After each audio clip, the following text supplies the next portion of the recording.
আজ তৈরি করব মন প্রাণ ঠান্ডা করার মতো ম্যাঙ্গো মিল্ক পুডিং, যা মুখে দেওয়ার সাথে সাথে মিলিয়ে যাবে। আর মাত্র 2-3টে উপকরণ থাকলেই এই পুডিং বানানো খুবই সহজ। আসসালামু আলাইকুম, কেমন আছো তোমরা সবাই? নতুন একটি রেসিপিতে তোমাদের সবাইকে স্বাগত জানাই।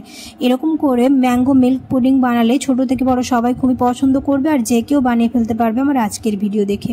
ভিডিও শুরু করার আগে একটাই রিকোয়েস্ট, চ্যানেলটিকে যদি সাবস্ক্রাইব না করে থাকো তাহলে সাবস্ক্রাইব করে দিও, আর ফেসবুক থেকে দেখলে পেজটাকে ফলো করতে ভুলো না।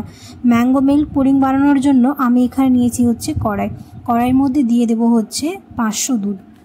আমি এখানে ফুল ফ্যাট লিকুইড দুধ নিয়েছি, তোমরা এখানে যে কোনো ধরনের দুধ ব্যবহার করতে পারো। এবার দিয়ে দেব হচ্ছে চিনি, তবে এখানে স্বাদ অনুযায়ী চিনি দিতে হবে, যে যেরকম মিষ্টি খাও। আমি এখানে ওই 50 গ্রামের মতো চিনি দিয়েছি। এবার দিয়ে দিব হচ্ছে 1 চা চামচ আগার, তবে এই আগার কোনো গরম জিনিসে দেওয়া চলবে না, না হলে দলা পাকিয়ে যাবে। ঠান্ডা জিনিসে দিয়ে খুব ভালো করে এরকম মিশিয়ে নিতে হবে। আর এই আগার যে কোনো শপে পাওয়া যায়, যে কোনো তরল জিনিসকে জেলি বানানোর জন্য এই আগার ব্যবহার করা হয়। এবার আমি দিয়ে দিলাম হচ্ছে কেটে রাখা পাকা আম। তবে আমার এখানে যেহেতু দুধটা আগে থেকে জাল দিয়ে ঘন করে রাখা ছিল, তাই বেশিক্ষণ সময় লাগেনি। যদি তোমাদের জাল দেওয়া না থাকে তাহলে এখানে ঘন করে নিতে পারো জাল দিয়ে। এবার আমি যে পাত্রে সেট করব সেই পাত্রে আমি এটা ঢেলে দেবো।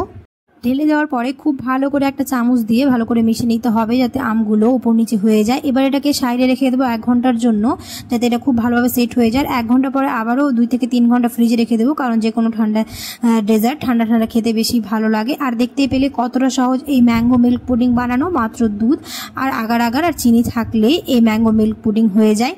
আশা করছি আমার আজকের রেসিপি বুঝতে তোমাদের কোনো অসুবিধে হয়নি, আর আজকের রেসিপি তোমাদের ভালো লেগেছে। যদি ভালো লেগে থাকে তাহলে অবশ্যই একটা লাইক করে দিও, আর কমেন্টে জানাতে ভুলো না। ফ্রেন্ডস আর ফ্যামিলির সাথে বেশি বেশি করে ভিডিওটা শেয়ার করে দিও, যাতে আমার ভিডিও বানাতে খুব ভালো লাগে।